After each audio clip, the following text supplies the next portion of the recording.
Hello everyone, this is Chromý, and together we will continue the course Interdisciplinary Approaches to Language and its Use. In this presentation we will talk about fragmentarization of linguistics and how does it relate to the topics we would like to cover in the course. If you would go to the library and go through various books on language, you would find out that there is really a lot going on in the study of language and its use. Also, you would find out that these books differ largely from certain perspectives.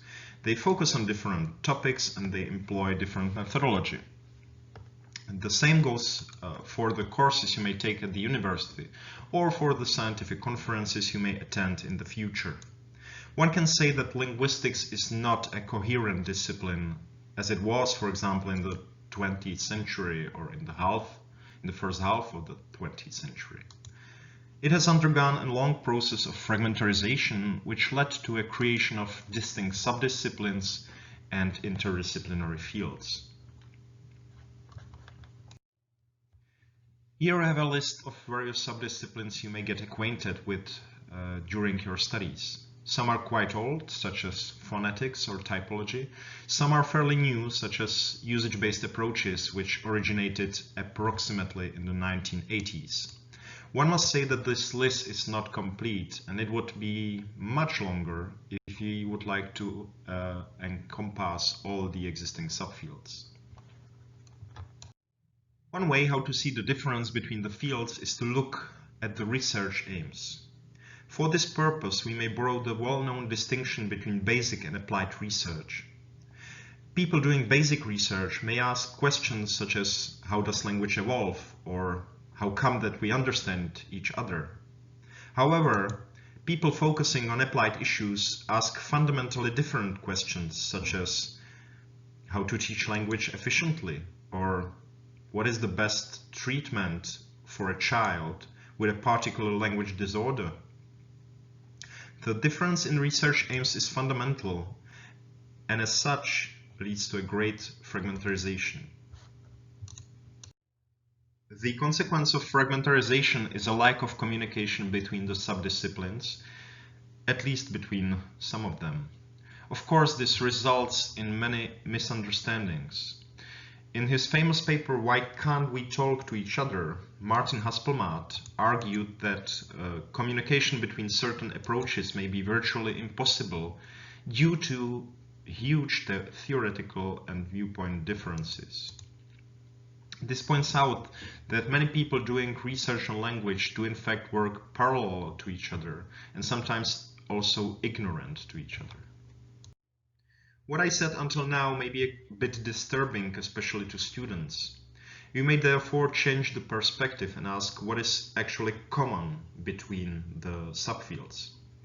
For sure, the common thing is that all the approaches are focused on the same thing from the very broad perspective, and that is language and/or its use.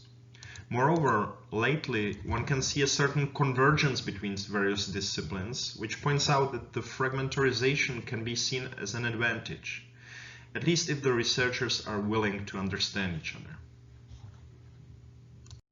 One can also see certain trends which permeate through many subfields.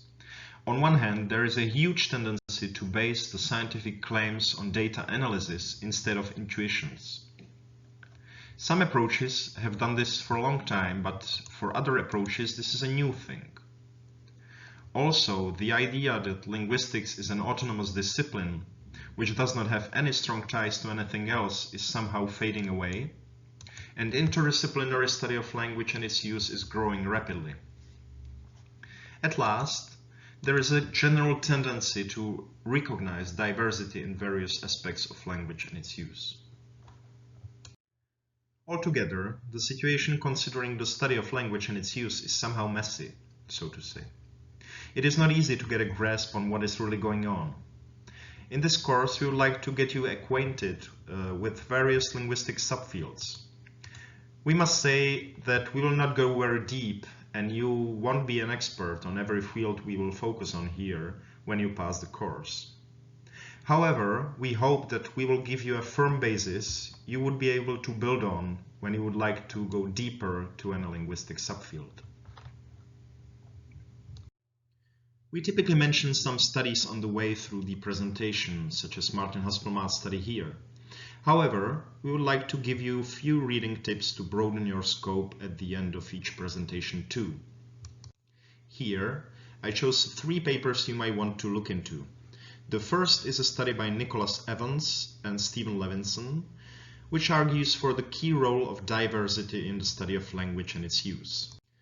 The second study I chose is Gibson and Fedorenko's critical study on the use of statistics in linguistic research. And the third study reflects another trend in linguistics and in the practice of research in general, namely using pre-registrations before doing any research. As you can see, all 3 studies are not long, so we hope that at least some of them will attract your attention. That's all from me now. See you next time.